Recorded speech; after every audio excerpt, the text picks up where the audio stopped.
When I started repurchasing my vinyl collection, I was very conscientious about what albums I was going to buy. About, if a vinyl record is $25 to $30, what am I putting my money to? I want to put it towards something that I know I'm going to listen to again.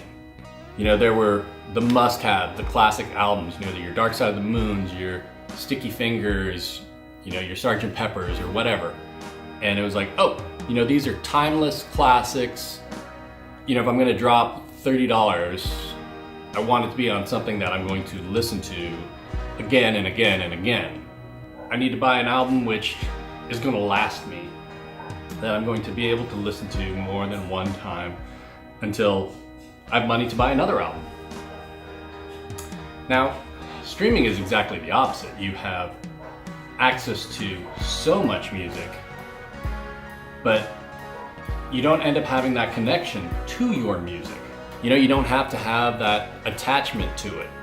Say, this is where I'm going to put my money.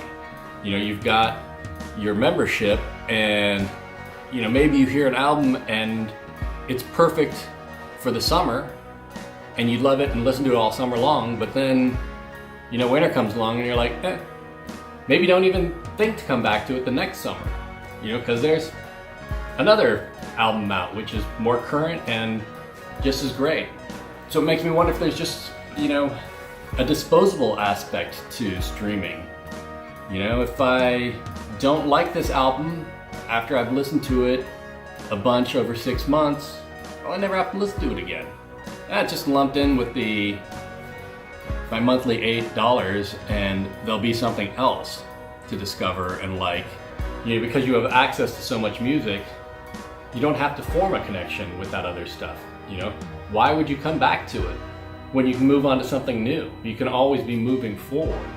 You can enjoy it in the moment, have a relationship with it for a while, but you're not tied to it in any way. You don't have to have a connection with it. You don't form a connection with it, and you don't have to maintain a connection with it. You're not actually putting up your money for those songs, not those specific songs at least.